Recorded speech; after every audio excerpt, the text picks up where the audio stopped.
Selamat pagi semuanya, selamat pagi anak-anakku.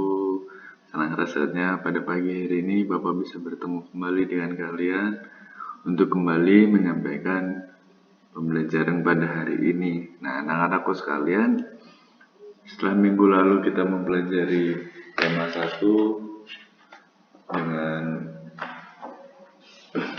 dengan tema saya bertumbuh dan berkembang. Pada hari ini kita akan melanjutkan pembelajaran kita ke tema 2, yaitu aku mampu membedakan perbuatan baik dan buruk. Tentunya silakan anak-anakku sekalian buka di halaman 13. Di situ ada tema kedua, aku mampu membedakan perbuatan baik dan buruk, yang sudah memasuki di KD kedua pada tema kedua ini. Nah, di situ kita sudah membaca beberapa banyak apa yang harus kita pelajari dan harus kita lakukan di kompetensi dasar kedua ini.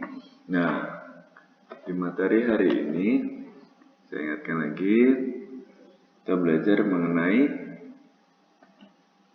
aku mampu membedakan baik dan buruk. Nah, mungkin anak-anakku sekalian sudah sedikit mengerti ya, bagaimana cara membedakan baik dan buruk, memilih yang mana yang baik dan buruk, seperti perbuatan yang baik itu sebagaimana, perbuatan yang buruk itu bagaimana. Mungkin anak-anakku sudah sedikit paham ya, seperti contoh mencuri. Nah, mencuri apakah perbuatan baik atau tidak? Tentu tidak ya, dan itu adalah perbuatan yang buruk. Mencontek, baik atau tidak? Nah, itu juga perbuatan yang buruk. Nah, setiap perbuatan mau baik itu perbuatan baik maupun perbuatan buruk pasti ada akibatnya. Nah, di setiap sebab pasti ada akibatnya. Nah, begitu pula perbuatan kita yang baik dan buruk pasti akan memiliki akibat dari perbuatan yang kita lakukan. Misalkan kita berbuat buruk pada orang, maka akibat apa yang akan kita dapatkan, yaitu kita tidak disukai oleh orang lain tentunya. Nah, jika kita berbuat baik, apa yang akan kita dapatkan?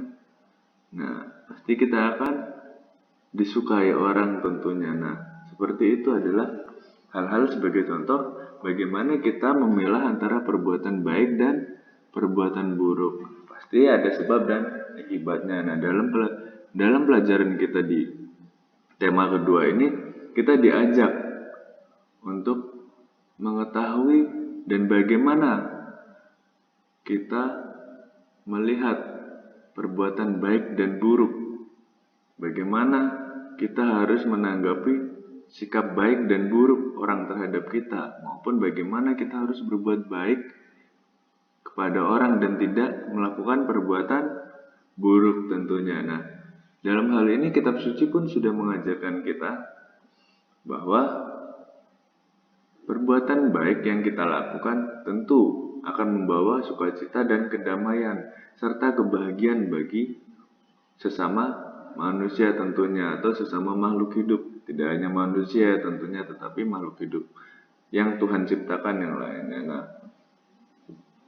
pada hari ini kita juga diajarkan bagaimana kitab suci atau Alkitab mengajarkan kita untuk dapat memilih bagaimana kita harus berperilaku di dalam keseharian kita, baik itu buruk perbuatan baik ataupun perbuatan buruk tentunya. Nah, untuk itu pada hari ini sebelum kita memulai pembelajaran kita dan kita mempelajari tentang perbuatan yang harusnya kita lakukan untuk keseharian kita, untuk kehidupan kita sesama manusia.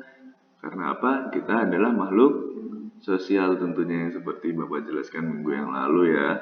Nah, baiklah, mari kita lihat di sini beberapa gambar terlebih dahulu. Nah, ini ada beberapa gambar yang menunjukkan perbuatan yang buruk dan perbuatan baik. Nah, kita lihat di sebelah kiri ada perbuatan yang buruk atau baik. Kakak merebut mainan dari adiknya, perbuatan baik atau buruk? Tentu perbuatan buruk ya. Kemudian ada anak yang tidak mendengarkan kata-kata orang tuanya ketika dimarahi, itu perbuatan baik atau buruk? Pasti itu perbuatan buruk ya. Nah, di sebelah kanan kita lihat bahwa ada kedua anak yang membantu ibunya memasak dan membuat kue. Itu perbuatan baik atau buruk?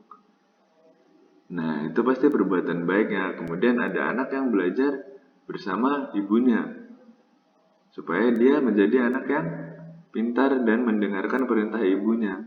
Apakah itu perbuatan baik atau perbuatan buruk? Iya ya, nah pasti itu perbuatan baik. Nah seperti itu juga Tuhan akan memberkati kita, anak-anaknya. Jika kita selalu berbuat baik, kita pasti akan disukai Tuhan. Termasuk Tuhan pun akan memberikan berkatnya yang melimpah kepada kita, anak-anaknya, yang selalu berlaku baik tentunya ya kan. Nah situ, nah sebelum itu,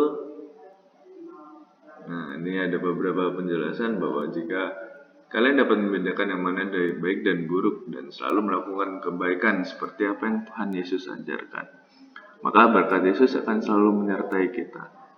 Yesus mengajarkan kepada kita, sekalipun orang telah berbuat jahat kepada kita, tetapi Yesus tetap berbuat baik kepada sesama maupun orang yang berbuat jahat kepadanya. Nah, seperti itu adalah teladan yang harus kita ikuti. Bagaimana jika orang berbuat jahat kepada kita? Apakah kita membalasnya? Tidak, di kitab suci ataupun yang diajarkan oleh Tuhan Yesus, kita tidak diperbolehkan untuk membalaskannya, tetapi membalasnya dengan sebuah kebaikan tentunya. Nah, sudah itu sebelum kita masuk ke pembelajaran kita hari ini, kita berdoa terlebih dahulu. Nah, pada hari ini Bapak kembali ingatkan bagi anak-anakku sekalian yang beragama Katolik, sebelum dan sesudah berdoa silakan membuat tanda salib terlebih dahulu. Dan untuk anak-anakku yang beragama lain atau yang tidak seiman dengan agama Katolik, dipersilakan untuk berdoa dengan tata cara dan ajaran yang telah diajarkan oleh orang tua maupun di tempat ibadahnya masing-masing. Nah, dalam hal ini Bapak akan memulai doa pada hari ini dengan cara Katolik tentunya ya, karena Bapak beragama Katolik. Marilah kita mengambil sikap doa. Dalam nama Bapa dan Putra dan Roh Kudus. Amin. Tuhan Allah yang Maha Baik, kami bersyukur kepadamu karena Engkau telah memberi kami hati nurani dan akal budi untuk membedakan yang baik dan buruk. Bantulah kami menggunakan hati nurani dan akal budi kami, agar dapat melakukan perbuatan yang baik sesuai dengan kehendak-Mu. Demi Kristus, Tuhan dan pengantara kami. Amin. Dalam nama Bapa, Putra, dan Roh Kudus.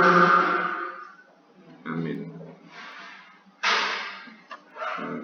Anak-anakku sekalian, setelah kita memulai doa, setelah kita selesai berdoa pada pagi hari ini, nah pada subtema A, kita akan diajarkan berbagai perbuatan baik dan buruk. Nah, di sini kita akan melihat beberapa gambar. Silakan anak-anakku sekalian buka di halaman 15. Nah, ada perbuatan baik dan perbuatan buruk. Nah, kita lihat gambar pertama. Gambar apa ya ini ya? Coba kalian perhatikan. Kira-kira gambar apa? Iya, tentunya anak yang sedang mencontek. Apakah itu perbuatan baik atau perbuatan buruk? Coba diingat. Nah, perbuatan yang buruk. Kemudian kita lihat, nah ada kakak yang bersama adiknya sedang bermain. Nah, apakah bisa kita bilang itu perbuatan buruk? Tentu tidak ya. Itu adalah perbuatan yang baik karena mengasuh adiknya dan membantu ibunya untuk sang kakak mengajari adiknya untuk belajar tentunya. Kemudian berikutnya, nah ada gambar apa ini? Ya, ada teman yang membantu temannya dalam kesusahan. Kita lihat di gambar ini, ada yang memberi makan kepada temannya. Karena apa? Karena tidak dapat menikmati makanan yang seharusnya dia dapat nikmati. Nah, itu adalah salah satu perbuatan baik juga tentunya ya. Kemudian di gambar terakhir, nah gambar apakah yang kita lihat?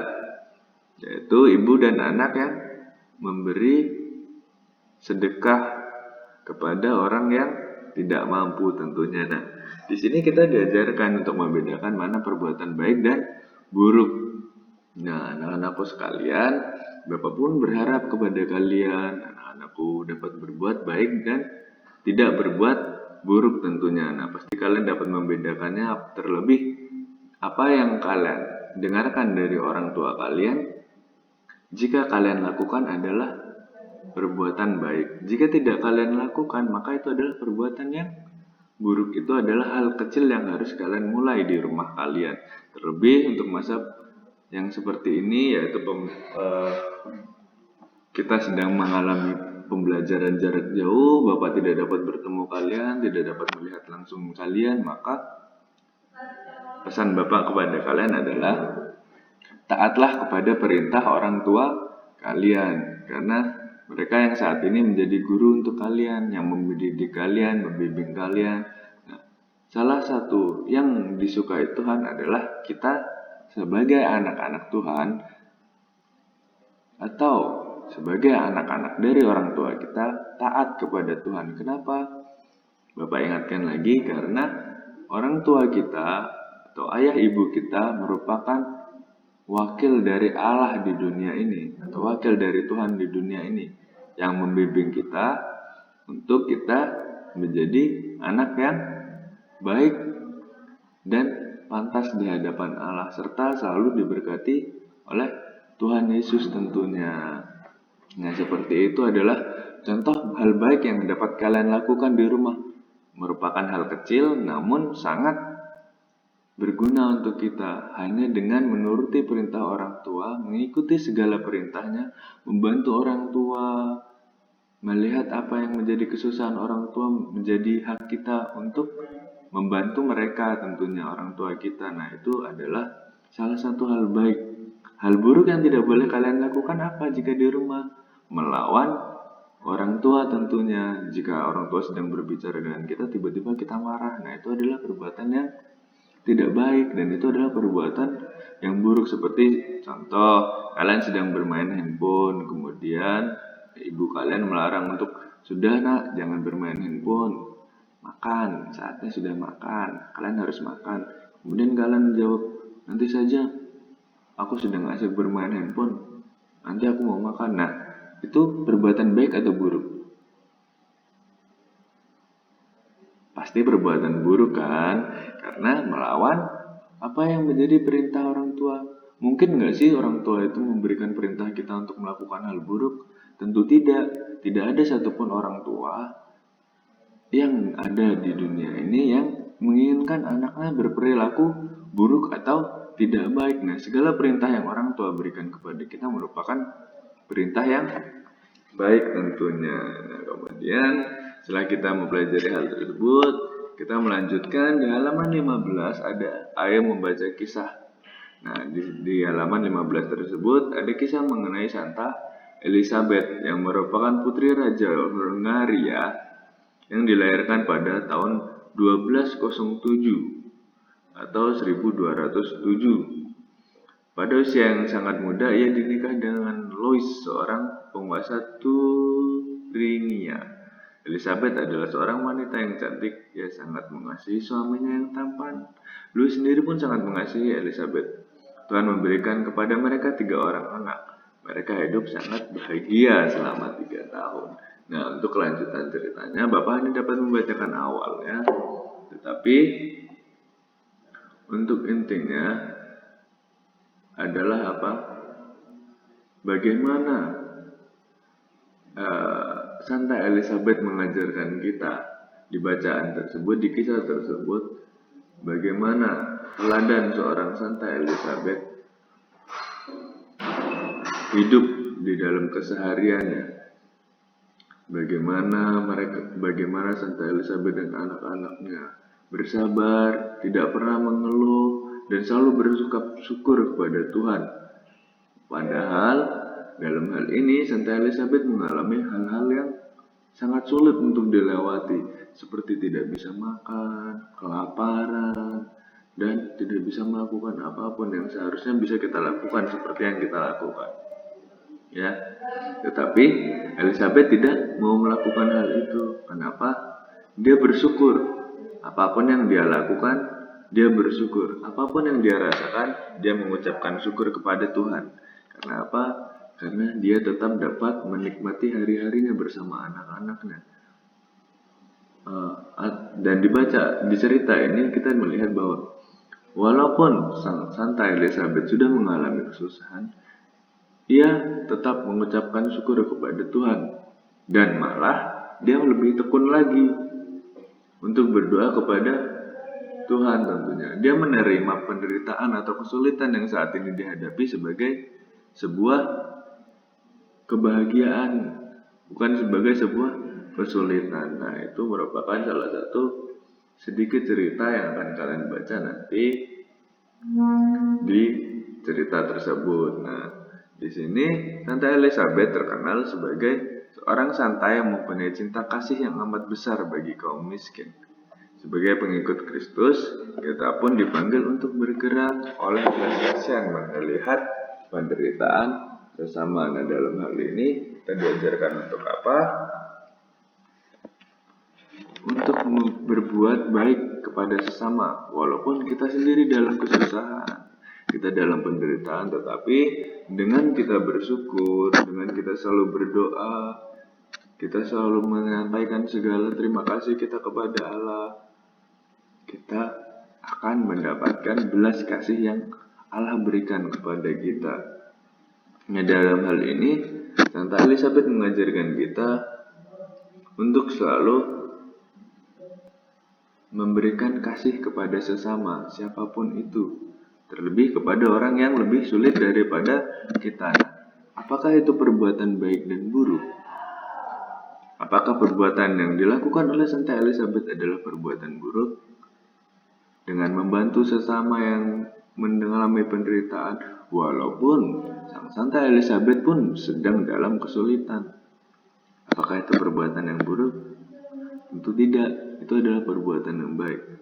Dan ketika sang Santa Elizabeth mengalami kesulitan dan dia tetap berdoa dan bersyukur apapun yang saat itu dia alami dan semakin bahagia dengan penderitaan yang dia alami, apakah itu hal buruk? Tidak, tentu saja itu hal baik ya, dikarenakan apa?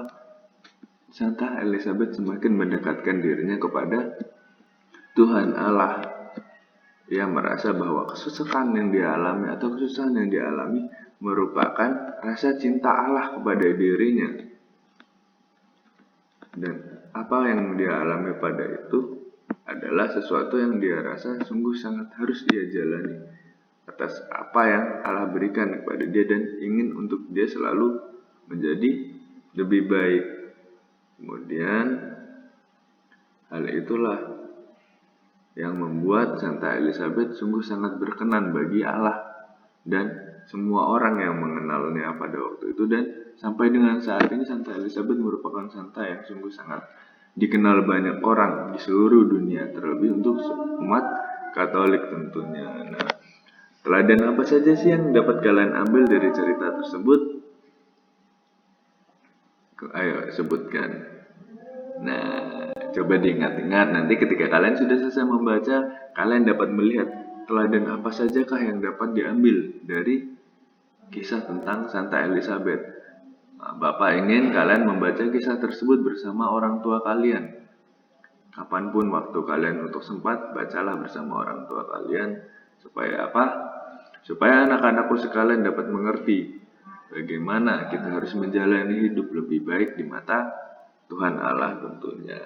Kemudian setelah kita membaca kisah Santa Elizabeth, nah, di subtema B ada bacaan pada halaman 17, nasihat berbuat kasih dalam kitab suci.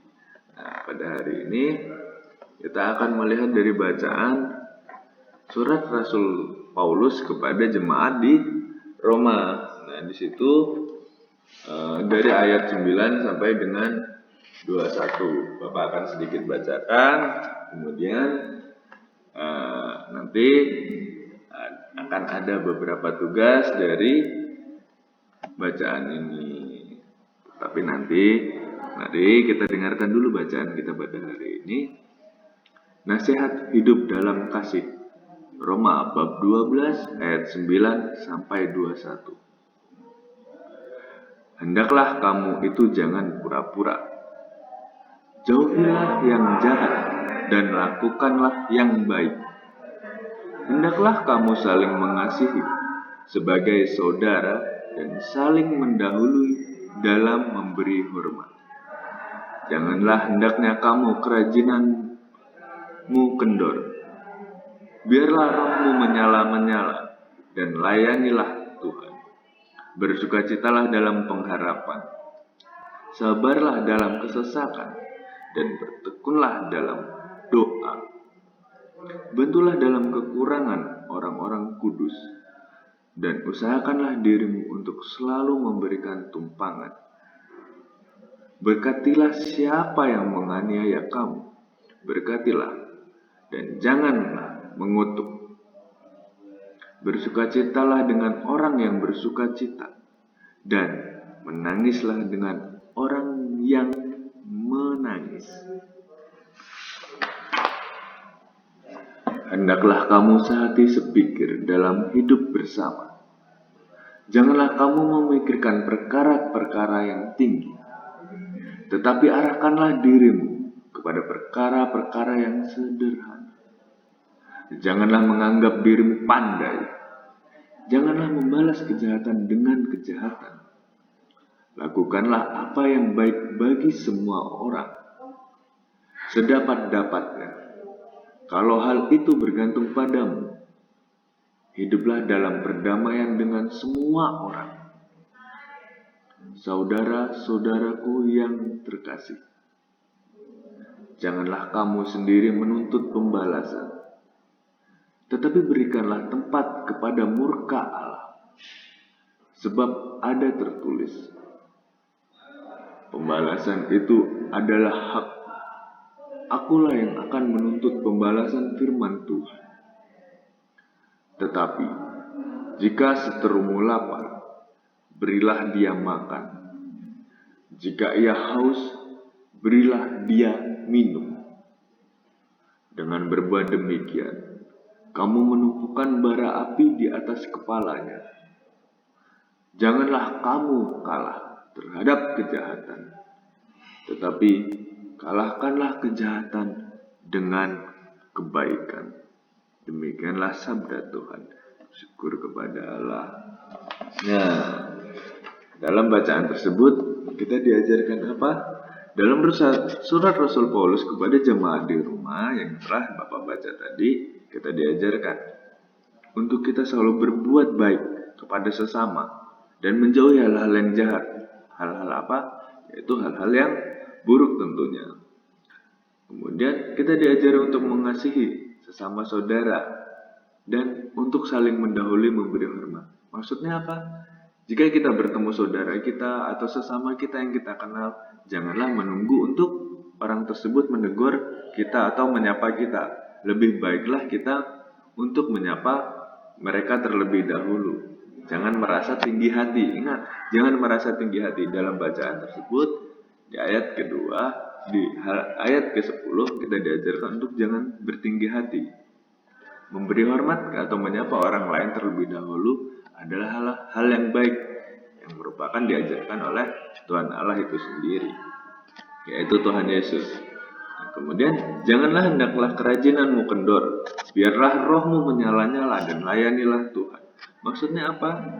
Anak-anak diajarkan untuk selalu berbuat baik kepada sesama, membantu sesama, dan mengajarkan banyak hal untuk tidak berbuat buruk. Karena apa? Kita adalah umat Tuhan Yesus tentunya, yang diajarkan untuk selalu berbuat baik. Bahkan Tuhan Yesus pun dilakukan dan diperlakukan jahat oleh orang-orangnya dan di kampung halamannya, tetapi dia selalu membalas dengan perbuatan yang baik tentunya. Nah, kemudian bantulah dalam kekurangan orang-orang kudus dan usahakanlah dirimu. Dalam ayat 13 kita membaca, bantulah dalam kekurangan orang-orang kudus dan usahakanlah dirimu untuk selalu memberikan tumpangan. Maksudnya apa?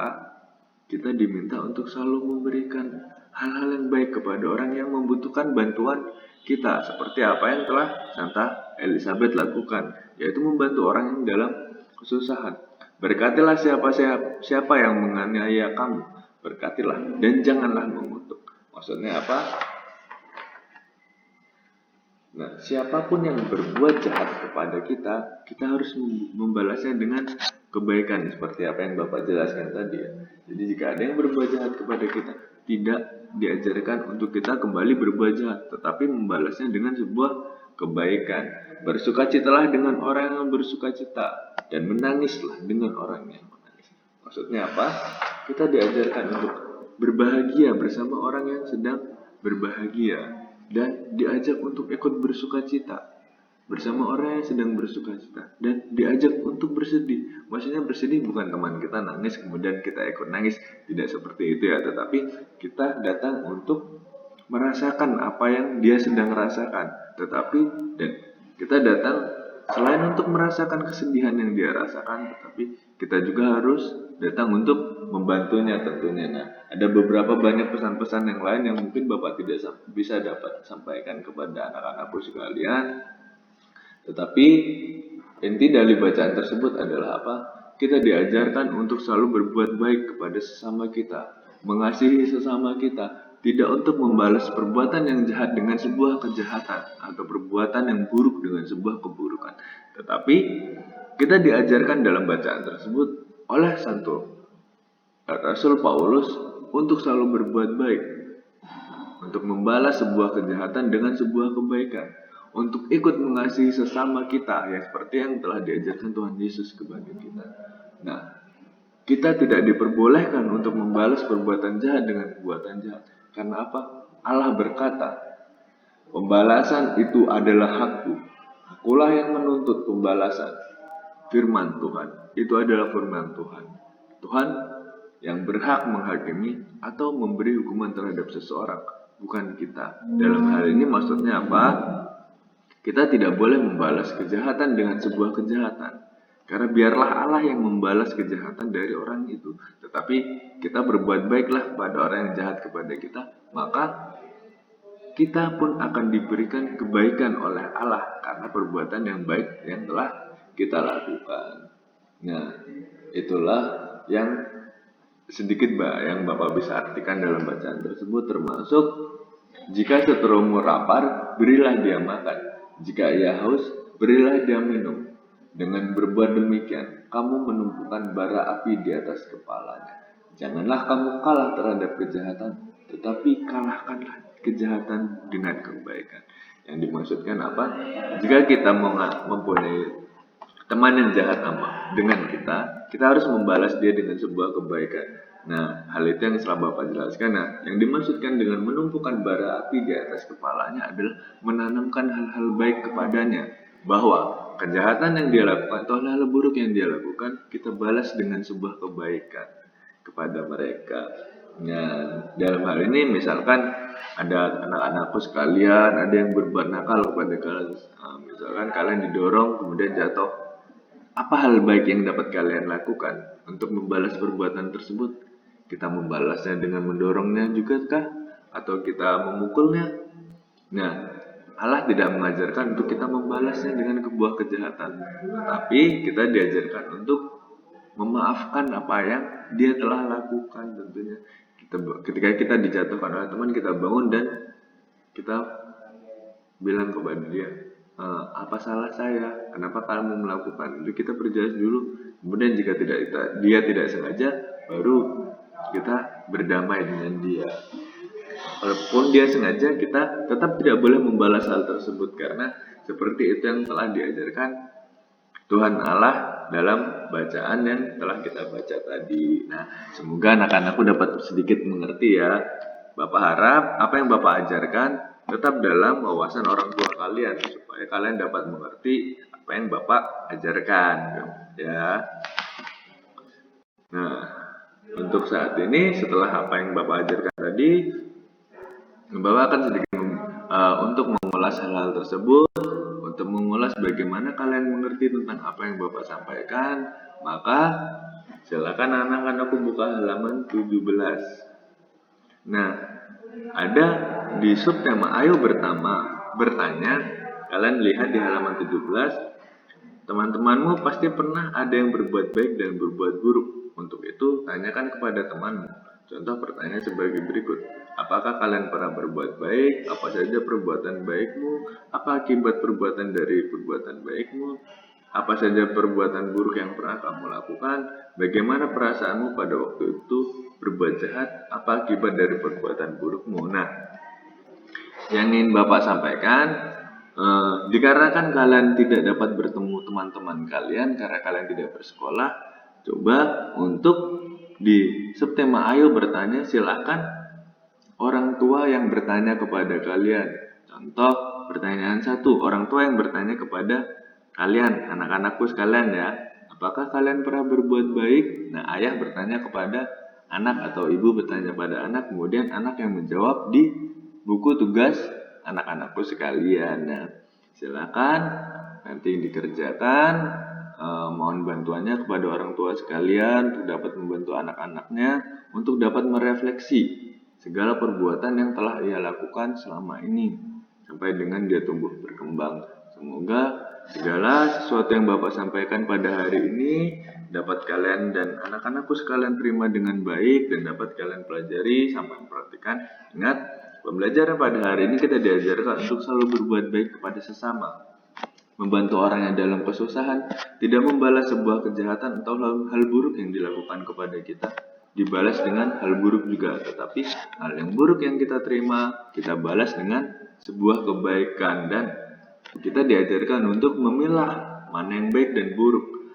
Dalam hal ini Bapak kembali ingatkan dan berpesan kepada kalian untuk melakukan hal baik yang kecil, dimulai dari taat atas perintah orang tua. Nah, itu adalah merupakan hal baik yang harus kalian awali untuk diri kalian tentunya. Nah, Bapak harap kalian dapat mengikuti apa yang Bapak perintahkan, untuk kalian dapat taat kepada orang tua kalian di rumah, dan jangan lupa untuk selalu mengajak orang tua berdoa bersama. Nah, itu adalah sebuah perbuatan yang baik tentunya.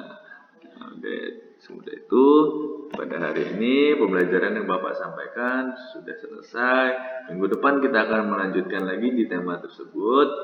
Kita akan kembali ke tema subtema C untuk kembali belajar, memahami lebih jauh tentang hal ini, dan minggu depan kita akan memulai evaluasi kembali dari subtema tersebut.